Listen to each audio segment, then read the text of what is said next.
बड़ा कजन पहली बार अपने छोटे भाई के घर खाना खाने जाता है, लेकिन उसकी नीयत बिल्कुल साफ नहीं थी। उसकी गंदी नजरें सीधे अपनी छोटी भाभी पर जाकर टिक जाती है। भाभी की खूबसूरती देखकर उसकी लार टपकने लगती है और मन ही मन घटिया सोच के साथ सोचता है कि भाई की वाइफ तो वाकई बहुत ज्यादा खूबसूरत है। मुंह से तो वो दिखावे के लिए कहता है, छोटी भाभी आप परेशान मत हो, आओ हमारे साथ बैठकर खाना खा लो। छोटी भाभी मुस्कुराते हुए उसका वेलकम करती है और प्यार से खाना सर्व करती है। खाने की टेबल पर बड़ा कजन मक्खन लगाना शुरू करता है। वो अपने छोटे भाई की तारीफें करने लगता है कि तूने तो पिछले जन्म में कोई बहुत अच्छा काम किया होगा जो इतनी सुंदर और समझदार वाइफ मिली। छोटा भाई सिर्फ एक हेल्पलेस मुस्कान के साथ उदास होकर रह जाता है। वो कहता है कि किस्मत तो अच्छी है, लेकिन पैरों में प्रॉब्लम होने की वजह से मैं कोई भारी काम नहीं कर पाता। ऊपर से सिर पर कर्ज का पहाड़ है, घर जैसे तैसे चल रहा है तो सिर्फ इसकी वजह से। भाई की ये मजबूरी सुनते ही बड़े कजन के मन का पाप कम होने के बजाय और बढ़ जाता है। उसे लगता है कि इस मजबूरी का फायदा उठाकर चांस मारना अब और आसान हो गया है। उसकी आंखों का लालच इतना बढ़ जाता है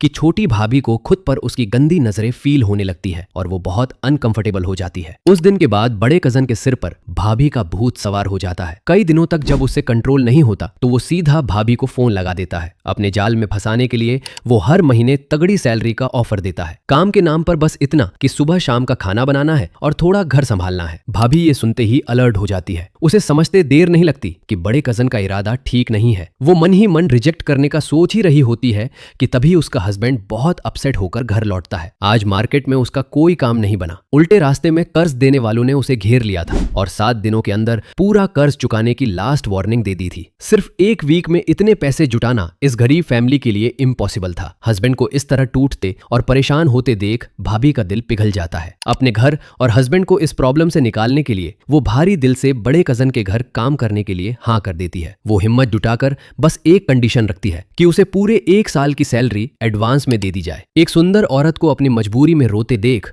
बड़े कजन का ईगो और लालच दोनों बढ़ जाते हैं। वो तुरंत हाँ कर देता है। अगले ही दिन भाभी उसके घर काम पर पहुंच जाती है, लेकिन उसे आइडिया भी नहीं था कि ये बंदा कितना गिर सकता है। घर में अकेला पाकर बड़ा कजन सीधा उसकी तरफ बढ़ता है और जबरदस्ती हाथ पकड़ने की कोशिश करता है। भाभी झटके से खुद को छुड़ाकर पीछे हटती है। चेहरे से मुखौटा उतरते ही बड़ा कजन अब खुलेआम अपनी असलियत पर उतर आता है। भैया ये क्या कर रहे हो आप? छोड़ना ये सब, मैं तुझसे प्यार करता हूँ। क्या तुझे अभी तक समझ नहीं आया? होश में आओ, मैं तुम्हारे छोटे भाई की वाइफ हूँ। साफ इनकार सुनकर बड़े कजन का ईगो हर्ट हो जाता है और वो चिढ़ जाता है। अपनी इस इंसल्ट का सारा गुस्सा वो सीधे अपने लाचार छोटे भाई पर निकालता है। अपनी पावर का गलत फायदा उठाकर वो कंपनी में भाई पर काम में मिस्टेक का झूठा इल्जाम लगा देता है और बिना किसी रीजन के उसकी 3 महीने की सैलरी और सारा बोनस रोक लेता है। पहले से कर्ज में डूबा छोटा भाई इस झटके से पूरी तरह टूट जाता है। उसे समझ ही नहीं आता कि जो काम वो सालों से ईमानदारी से कर रहा था उसमें अचानक उसके बड़े भाई को इतनी प्रॉब्लम्स कैसे दिखने लगी। हस्बैंड को दिन रात परेशान और टूटते देख भाभी से रहा नहीं जाता। कोई और रास्ता ना देखकर